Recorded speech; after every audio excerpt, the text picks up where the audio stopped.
Well, welcome everyone, both in person and our virtual audiences. I welcome you to the Wilson Museum campus, which is located on the homeland of the Penobscot Nation and their Wabanaki relations. I'm excited to welcome our presenter today, Adina Salmansohn. She is a longtime crafter and teacher. Her interests include museums, textile crafts, and culinary arts. She became interested in museums and textile crafts in the 1980s. She's been a career teacher as well as an arts administrator, and she went to culinary school and taught culinary arts at the high school level for 15 years. Today, she will be sharing her research and experience for dyeing fabrics and fibers. You can also catch Adina at the Wilson Museum, baking at our bake oven throughout the summer, and performing with the Castine Town Band here on July 28th. Yeah, a woman of many talents. And for this program is part of our Connecting to Collections Curiosity Culture Climate Program series, made possible through the generous support of Bangor Savings Bank. And we have many upcoming programs in the next few weeks. So I encourage you all to visit our website to see if there's another program of interest for you. And with that, I'll hand it over to Adina. Thank you. You're welcome. Hello, everyone. Good morning, good afternoon. Thank you also to the Wilson Museum and Haley especially for organizing and facilitating this program. I'm very happy to be here to talk about something that I enjoy talking about, which is textiles. We're going to talk a little bit about not only the dyeing and the fabric construction, but also a little bit about history, about how we look at fabrics and textiles, how they were handled. I'm going to look mostly at the period of time between the late colonial New Republic moment through the Civil War. Not going to go much further than that. But that is what we're going to treat with today. So one thing I want to talk about first before we get into it is the importance of textiles in our world. So Elizabeth Wayland Barber, whose book is over there and who I feel is one of the consummate textile scholars of our time, she says, "So powerful is simple string that I suspect it is the unseen weapon that allowed the human race to conquer the earth." So if you think about that for a second, you could argue that no, it's the opposable thumb, but she's saying that without textiles, we would be pretty much back in the Stone Age. And I suspect she's right. And the other thing I want to talk about is the fact that we take cloth textiles a bit for granted. In the last 250 years, give or take, we've gone from the perception of cloth and textiles as something super precious that has cachet right up there with a sports car, right, to something disposable. And so I'm going to be talking about a little bit about how that shift started to happen and about why it was so precious 250 years ago. And pretty much up until right after the Civil War, it was considered like gold, right? And I was mentioning to Haley earlier, if you had a set of bed hangings, like crewel embroidered bed hangings in your house, your bed would be in the parlor. It would be on display. It would be handed down, the bed hangings would be handed down to your children. There would be a dispensation in your will for these items. It wasn't just something you went to Target and picked up and said, oh, well, this is nice for this season. This is something that lasted for maybe generations even. So we tend to look at things a little differently now. So I was thinking about this when I was asked to do this, and I'm like, well, when I think of the past, sometimes I think of it in terms of black and white. Those are the pictures we see. You know, this picture here is Auburn Hat Factory in 1875, and it's sepia tone. You know, you tend to think of, well, it was black and white then, wasn't it? But then logic, of course, tells you, well, the sky was blue and the trees were green and the grass was green and the water was blue and so forth. You know, people didn't live in a black and white world, but we tend to think about that. And when you think about color, there's a myth that is kind of right up there with people were shorter then, right? The myth is that, oh, everybody wore more muted colors. Well, that's not quite right. So how do we know, right? Well, aside from the fact that the historical record can be chemically analyzed, right? And this gal here is part of the Winterthur Museum textile analysis team. They have such a thing there. And they do a lot of restoration and they do a lot of analysis of the colors that were in the fabric. They have traced the advent of dyed cloth back as far as 6000 BCE, which is amazing. I think it's just insane. But color is important in our lives, right? So we're left with the wrong impression about colors because of the fabrics that have survived. Now, you take something that's made of iron or of stone, and those things don't readily disintegrate, right? But we have very few relatively textile artifacts. If you think about it, something that, first of all, it was used most likely to death. So it was left in shreds and tatters by the time the user was finished with it.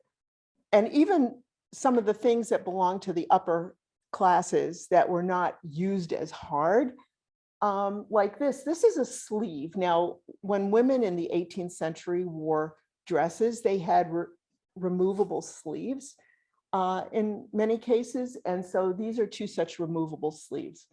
They're silk. And the way they were stored caused one to be very, very faded and the other not. So if all we saw was the sleeve on the right, we'd be left with a wrong impression about what the color was. But that's the sleeve on the left is more to the original color. And here, this dress, this used to be purple. Now it's faded to sort of, I don't know, an unpleasant brown. It's just a mauve. I don't know what you'd call that. It's a mishmash because it hasn't faded evenly, but this was once a purple gown. But that chemical analysis could tell us, yes, this once had these compounds that made it purple. By the way, if you have any questions, don't hesitate, just shoot your hand up, you know, don't think you're interrupting. Now, this is something interesting. I like to do cross stitch as well, and I enjoy samplers. And samplers were the way for maybe over 300 years that girls were educated. And I don't know if I'm preaching to the choir here, but samplers were a way for girls to learn their letters, their numbers, and the way that they marked their clothes and their linens, household linens, was by putting their name or you know, initials in the fabric, and they learned how to do all these letters. And so this is a cute little marking sampler that I have in my personal collection. This is the front.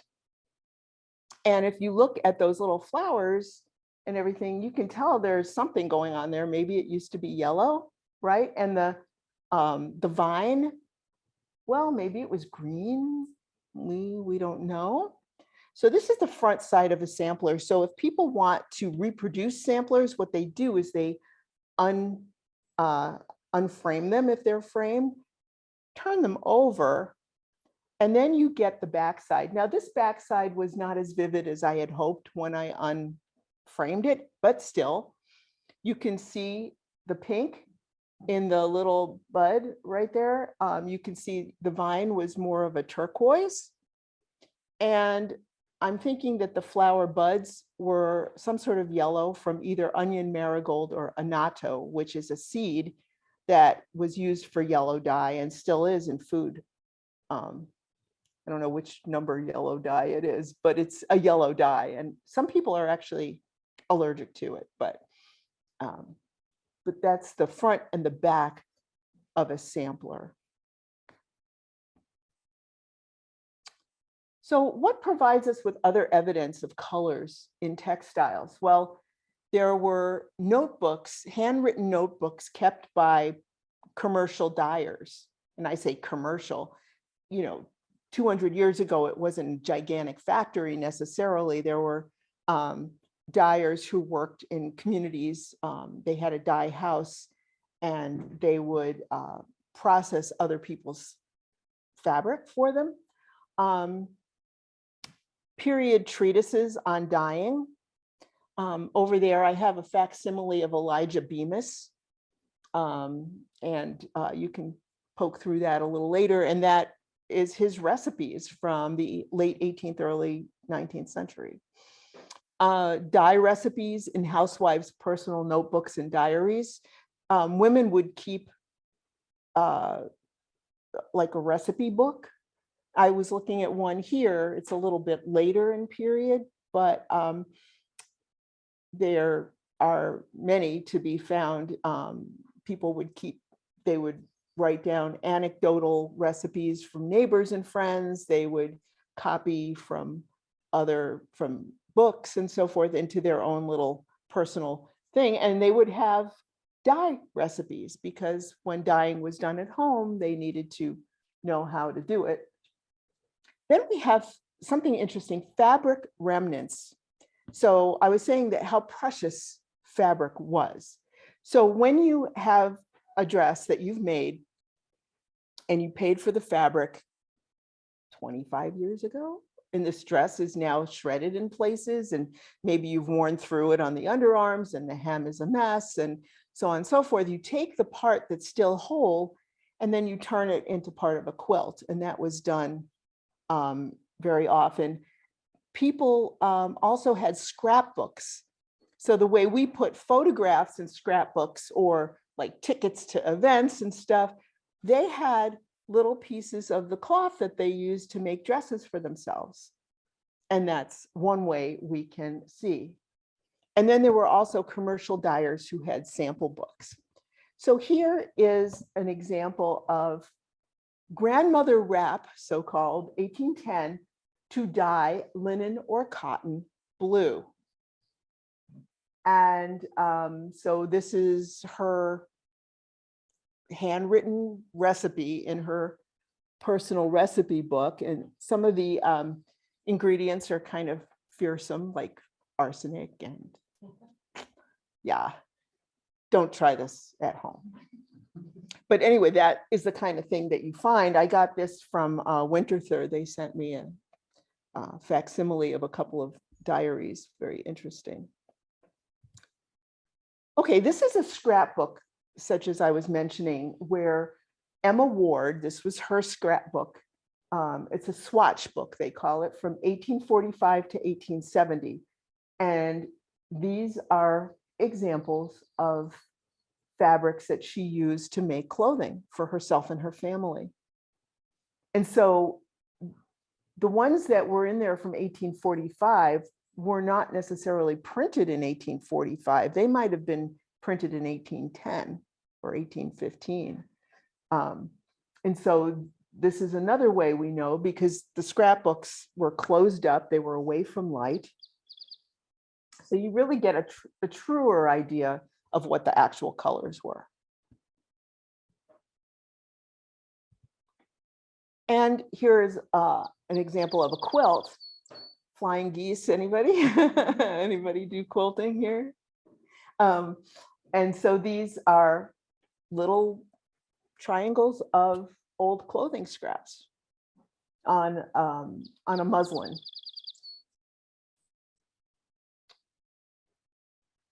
Okay, so the traditional dyes that were used for most of history, actually, this was not a short period of time that these things were used.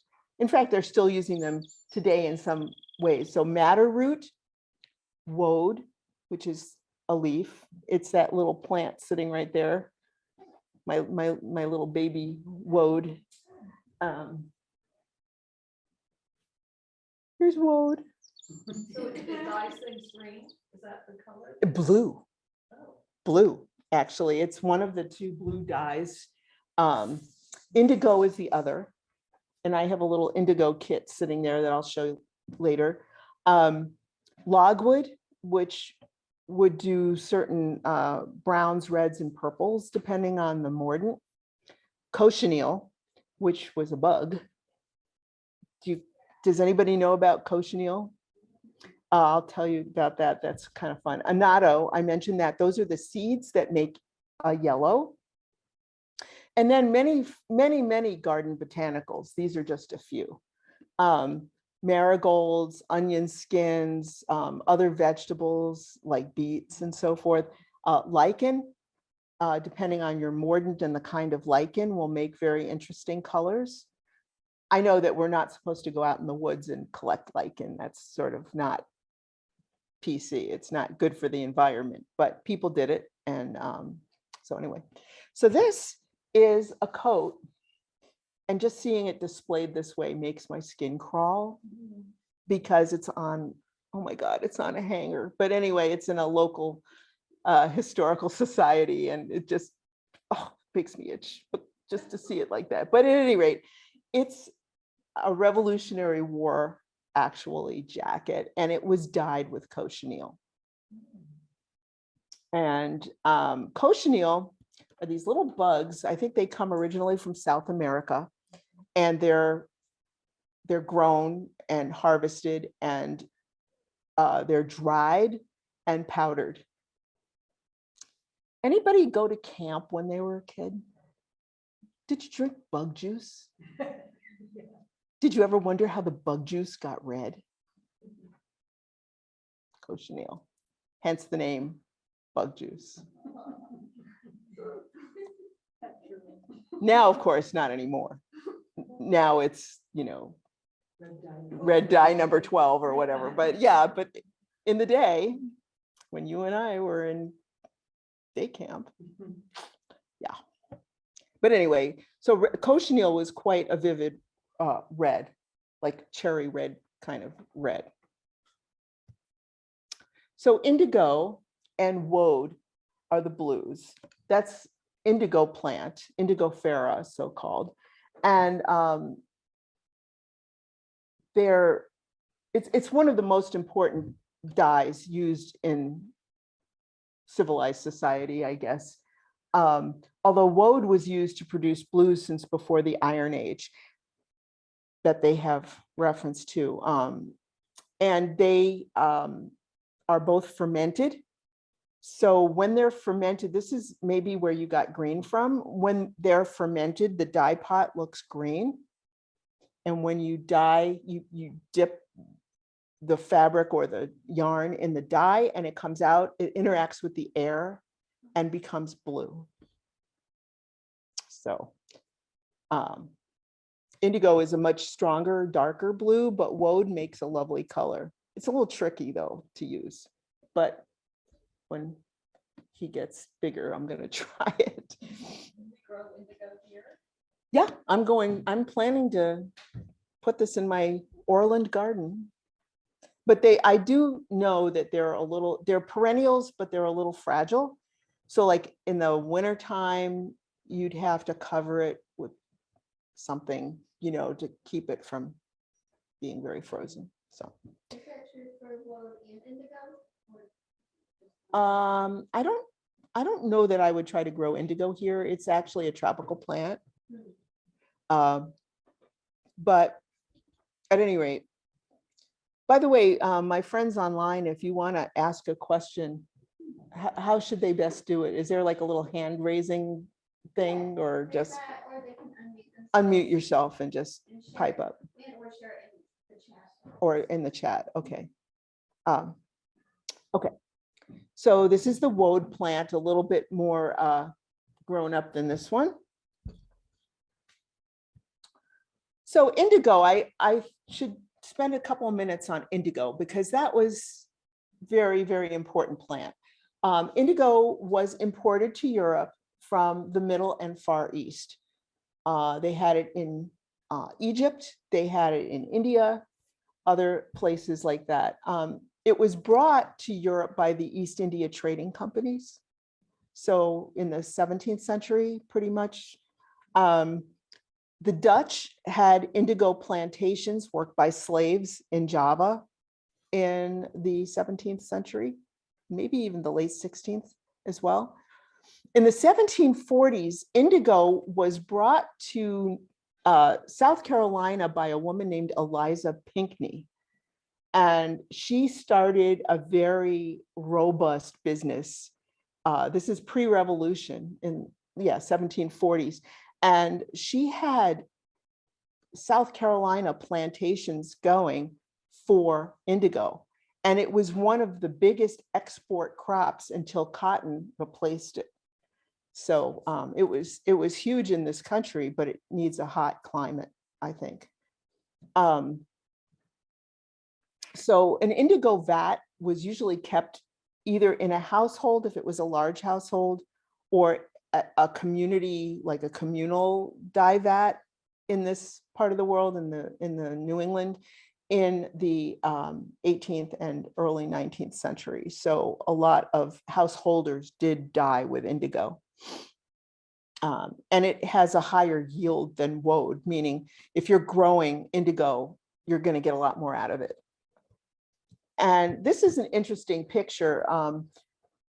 This guy on an island off South Carolina found this brick enclosure on his property, and he was going to use it as a site for free brick.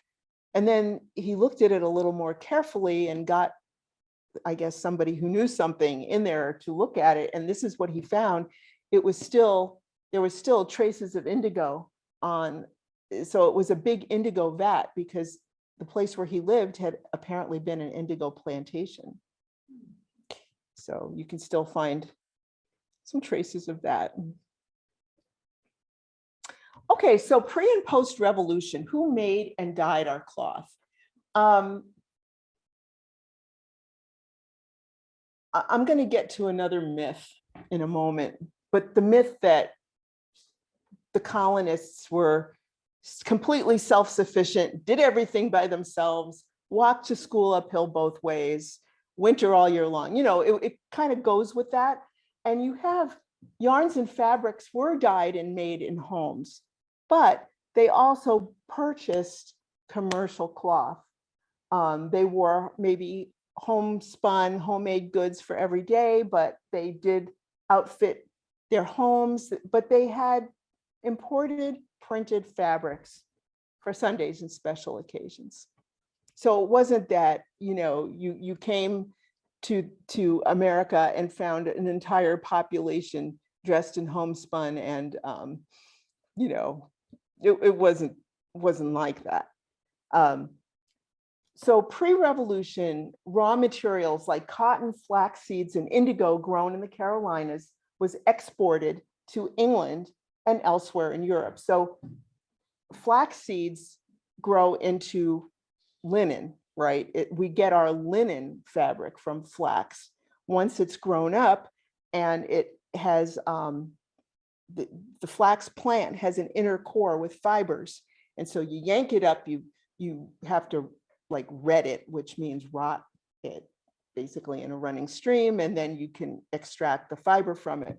Now here in this country, we let it go to seed before we yanked it up.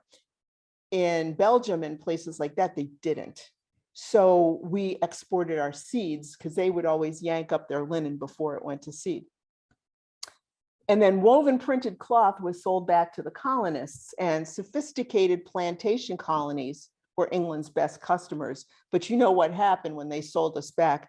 all our goods that we had sent them the raw materials for and taxed the heck out of us, right? We had a revolution over it. So contrary to popular legend, it was never an all or nothing thing for Americans. During the revolutionary period, however, we were trying to get away from England. We were trying to be more self-sufficient.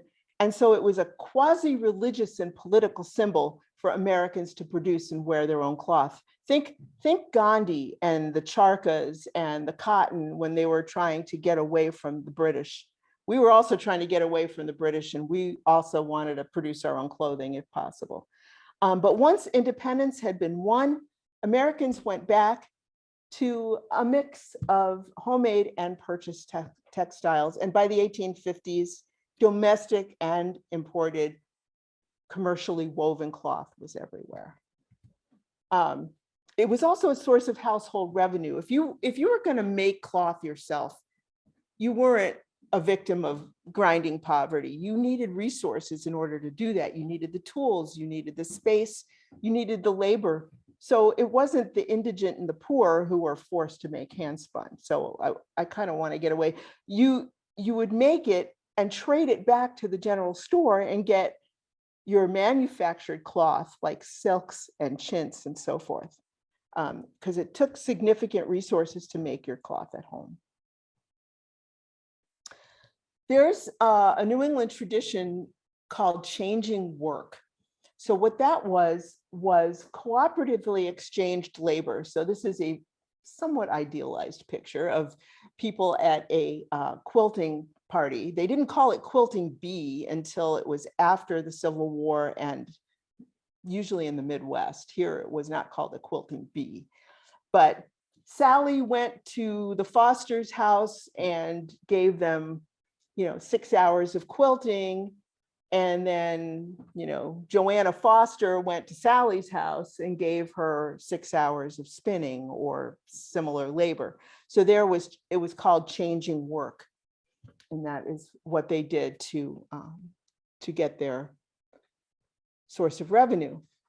And this is just a very labor-intensive homespun gingham dress. I took this from a book by Susan Green that I talk about a little bit.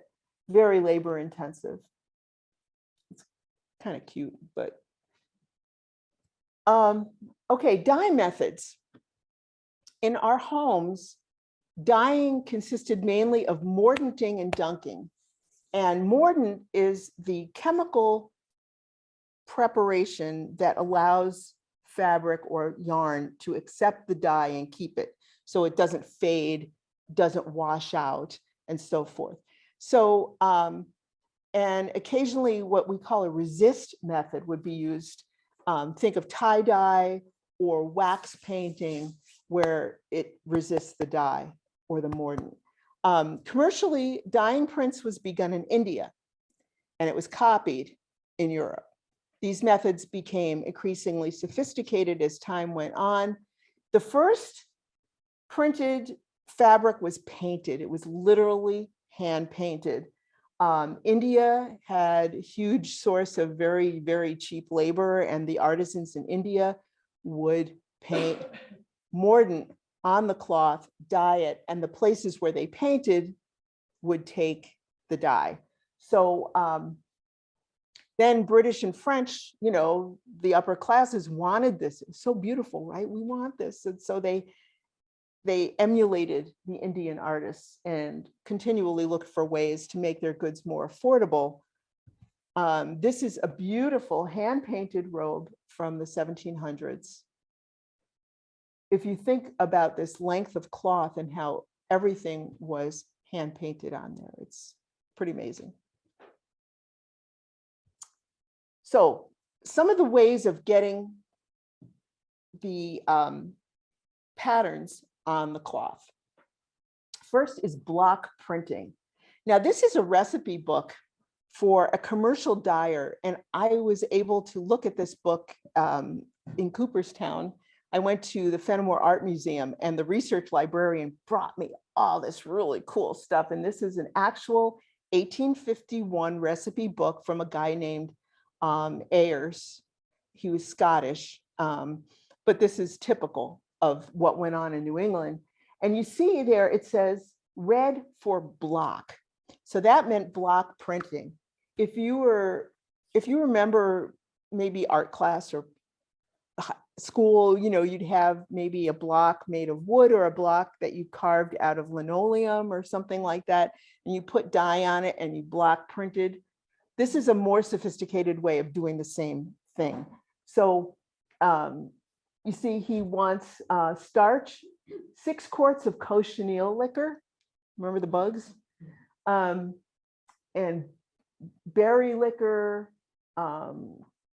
crystal of tin, gets a little crazy, red for flannel, and then he goes down, and then at the bottom it says red for machines, spelled funny. It's MECHENES, which is cute. But so block printing and machine printing were different. Block was by hand. Machine was either copper plate or copper cylinder. So this is a copper plate print. This was popular around 1790 to 1810. And cylinder prints. So basically cylinder print is like a copper plate, except it's on a cylinder and more fabric can run through it more effectively. So methods of mordanting, a mordant, as I said, is the chemical which allows the fiber or fabric to accept the dye. And if there's no mordant on that part of the fabric, it will not accept the dye. And when I show you some of my skeins over there in a bit, you can see that the wool was mordanted, but the cotton that ties it together did not take the color. So there's different mordants for protein fibers and for plant fibers. But basically the earliest way was dunking. And that's pretty simple. The next is resist. The opposite of painting mordant onto fabric was painting a dye resist. So we do that sometimes with wax. If you think of a pisanki egg, the beautiful Polish eggs, they paint a resist on the egg and then they dip it. If you have a kid and you do this, oh, you'll learn. You take a white crayon and you paint on the egg with the crayon, and then that part doesn't take the dye. So that's the concept. Okay, so this is an example of an indigo resist print from the 1690s. Very cool. It's beautiful, right? It's block printed with an indigo resist. And here, this page of this book is very interesting because it shows how you do that. So the top, they painted the mordant, or no, they painted the resist, that's the gold. And then they dipped it in blue dye. And then you can see, then they painted another resist paste for another accent and so forth. And then that's how it came out. I think, in fact, that is the thing that we just saw. And that is the way it was printed. Direct colors was to print all your colors on top of the fabric. That's kind of what we get now mostly. If you look at a piece of fabric like that you'd quilt with or something, the top is printed, but the reverse is not. And that is direct colors. And they would steam it in a special chamber to get it to stick. First, they could only do it with wool, but cotton was the rage. Everybody wanted cotton clothing. So they had to figure it out. And so in the 1830s, they finally figured out how to fix colors on cotton. So as with everything else, the Industrial Revolution changed everything. So just to dispel the myth that all the early Americans, colonists, were poor and could only afford homespun and so forth, in the late 18th century, imported chintzes and calicos, which were basically printed cotton or dyed cotton, were priced between $1 and $1.25 a yard. That's very expensive. of course, for that time. And then we started to have the Industrial Revolution, anybody here ever read Lucy Larcom, her diaries? Lucy Larcom worked in the factories in Lawrence, Massachusetts. And she kept a very articulate diary. Anyway, but from that time, the New England factories became commonplace, and they were printing and copper plating and all of that. And so by the 1840s, which is maybe less than 50 years later, domestic calicos, so in other words, things printed in New England, went for 4 and 20 cents a yard. So it was a big shift. So in 1800, a lower middle class woman could afford at least one printed cotton dress. By 1830, she could have 2 or 3. So that's how it worked. But it was kind of funny because once the lower classes, the lower economic classes could afford prints, all of a sudden the upper echelon wanted nothing to do with it. So they had to be apart. So they went for pristine white, hand spun, hand woven muslins and so forth from India. Again, India. But if it was bright white, that indicated that they didn't work hard, they didn't have to get dirty, and so forth. So, oh my God, no, I don't want to do a Windows update right now. I was just going to make a statement. I started to sew when I was 12 years old. Okay. Went to the store with my mother. My first yards of fabric was 29 cents a yard, and actually that was 1956. Okay, can my friends online hear that?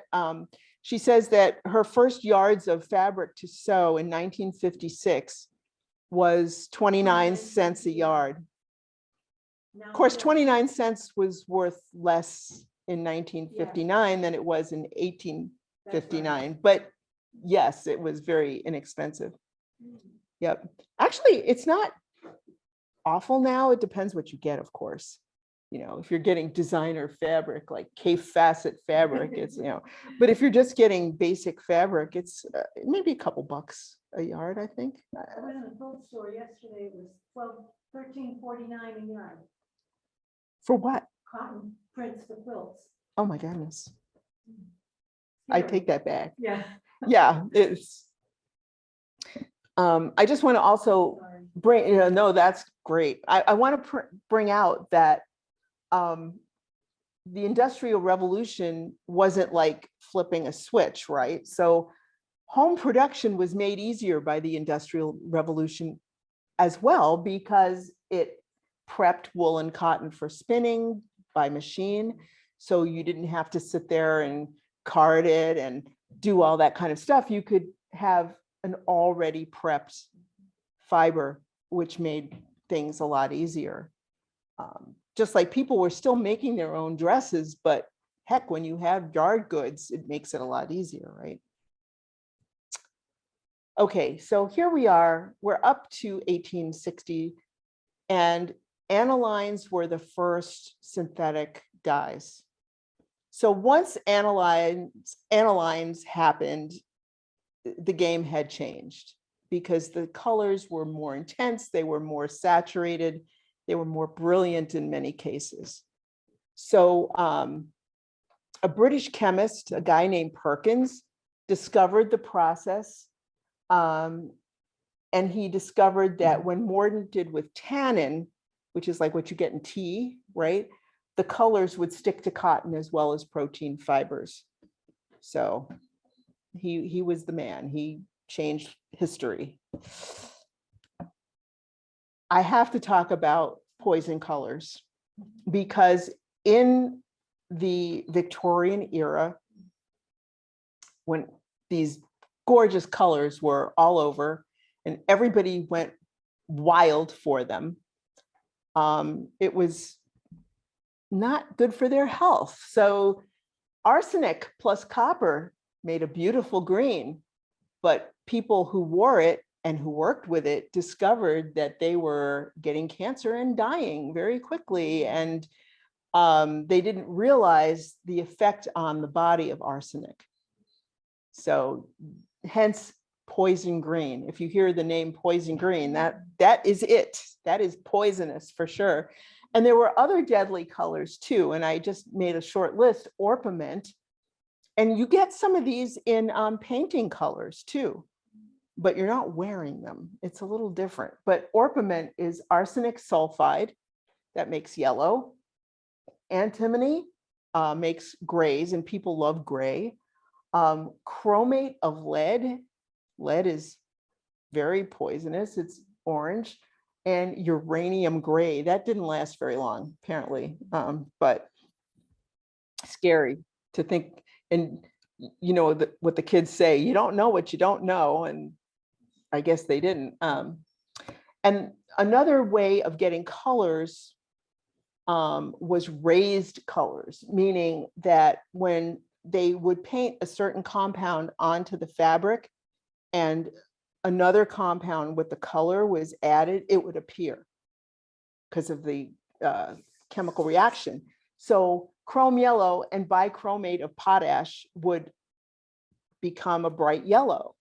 But the bichromate of potash had to be painted on to the fabric first, and then the color was literally raised or developed off of it. And then iron buff and caustic soda, Prussian blue and salts of tin, manganese brown, and bleaching powder. All delicious.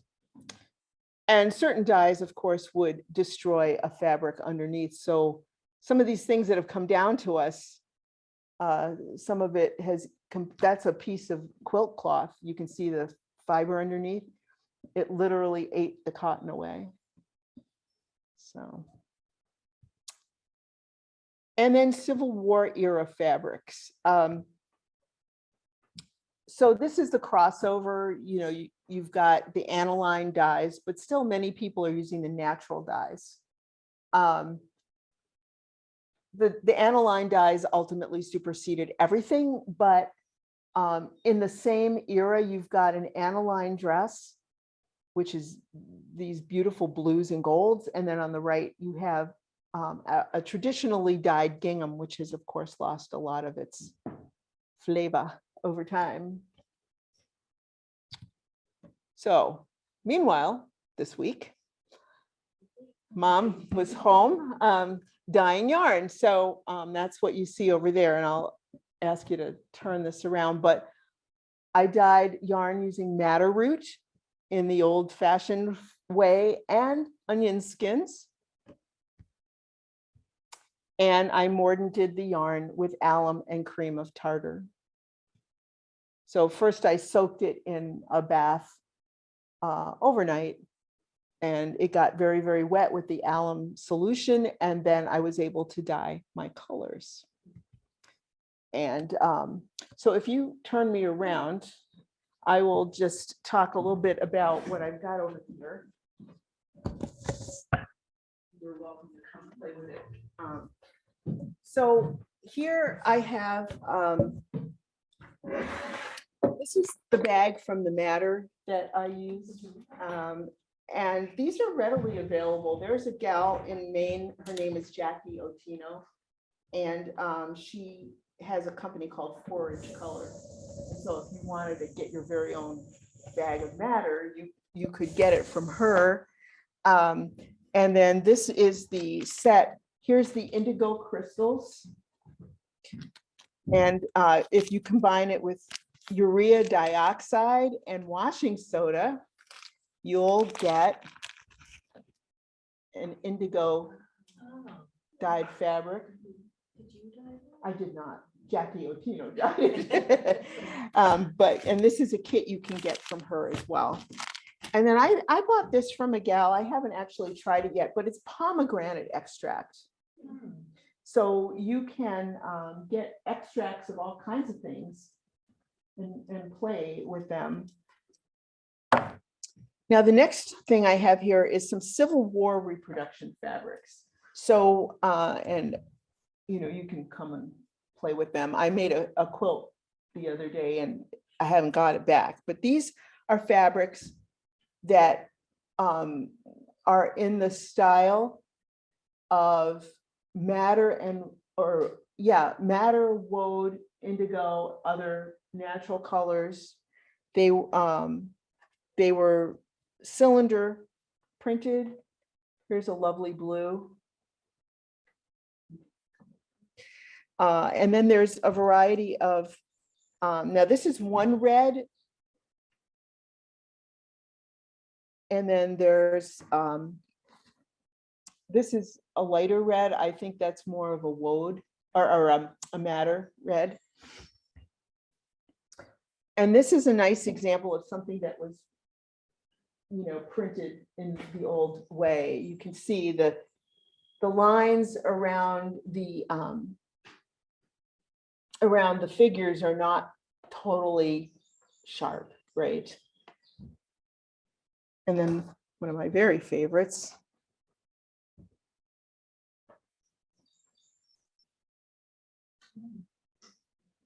So these are Civil War reproduction.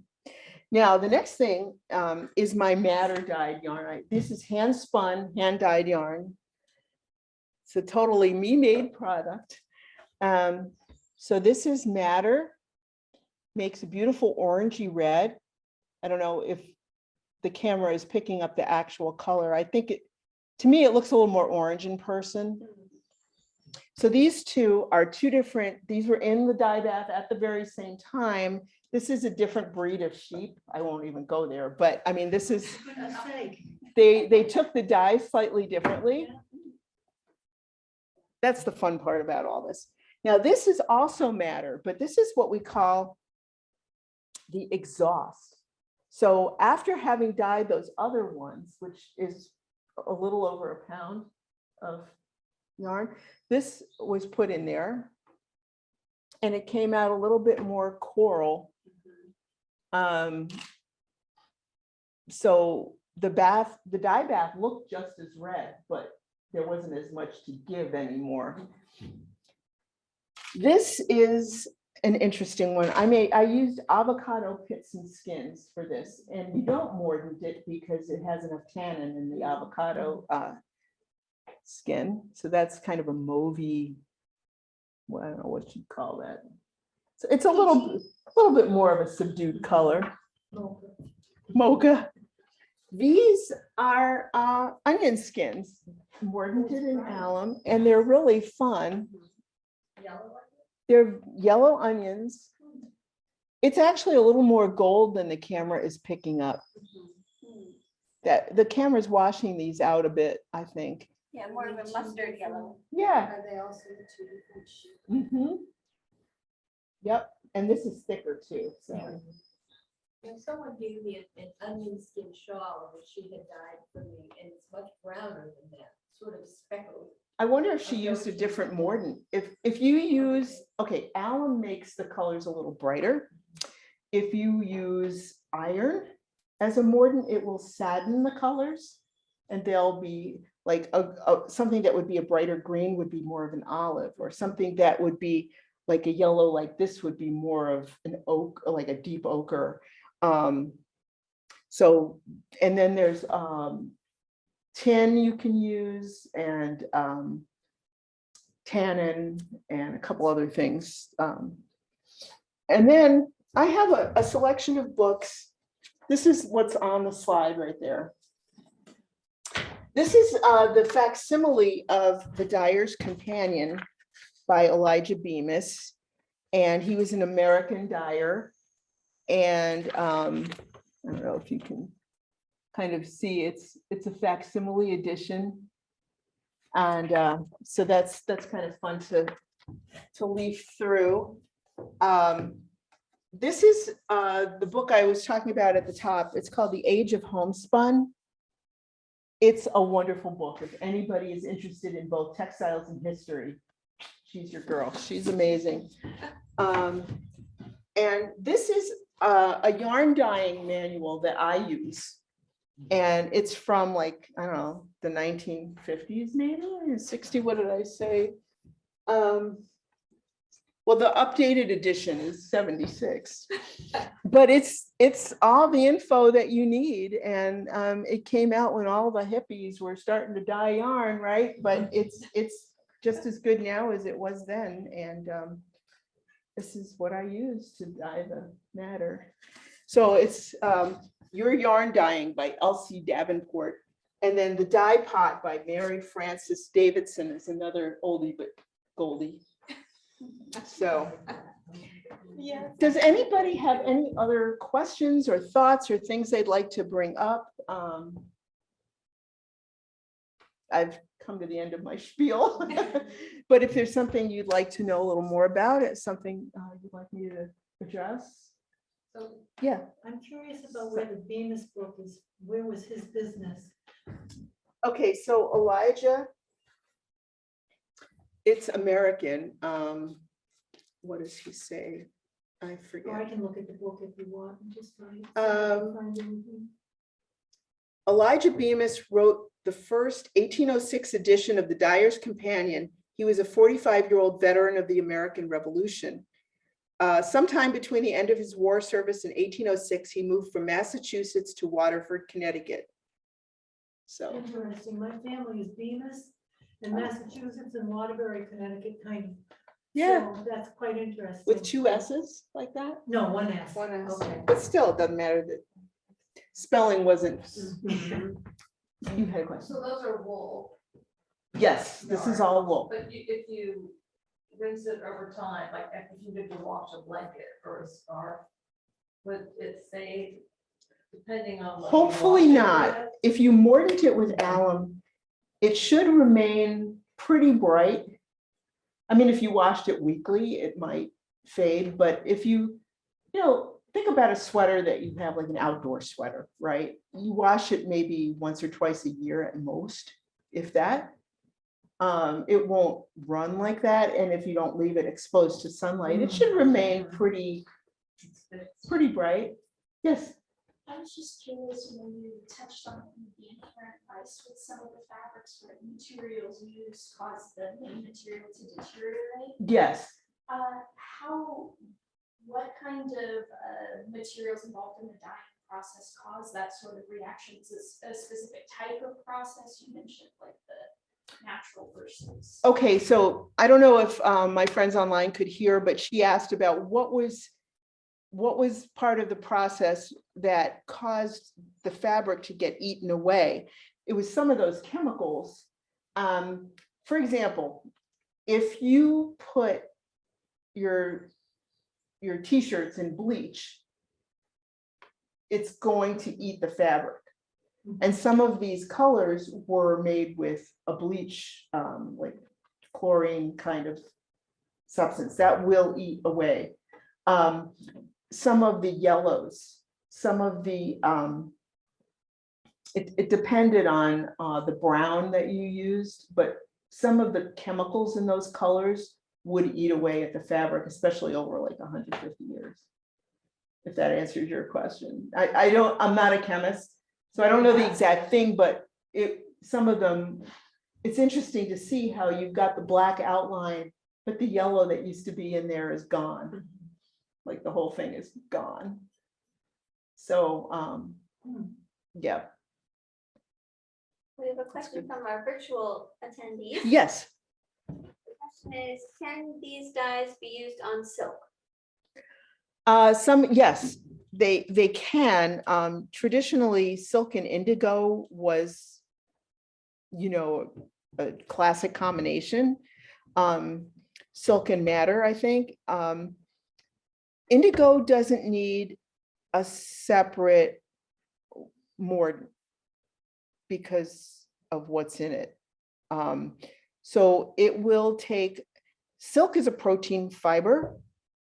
Cotton is not, linen is not, but silk is. So the answer is yes. Anything that will dye wool will probably dye silk. Although, having said that, silk takes dye very differently. And there's some different processes that you need to do to dye silk with a natural dye. So the answer is yes.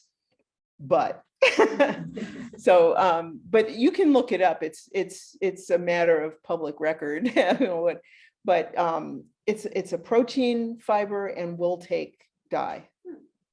So yeah, good question. Any other questions from the floor there? Not from the virtual attendees, but I'm wondering, do you know if that's how scrapbooks got the name scrapbooks, by having the scraps of material? That's a reasonable assumption. Yeah, probably. They were known as swatch books also, but the scraps were the quilts. The swatch was the book. So in other words, the swatch was an example, right? And the scraps were what was left after everything else was trashed. But that's a good, I mean, that's worth looking into. Yeah, a lot of our sayings come from textile roots, right? He's dyed in the wool, right? So if I dyed this in the wool, that means I would have dyed the fiber before I spun it. This was not dyed in the wool, this was dyed in the skein. But dyed in the wool means you dye the actual fiber before you. Yep. And I'm sure there's many other things that I can't think of right off the spot, but I'm curious because when you showed the picture of having the wool in the mordant, yes. it's all loose like spaghetti. And now, how did you get that all back together? Oh.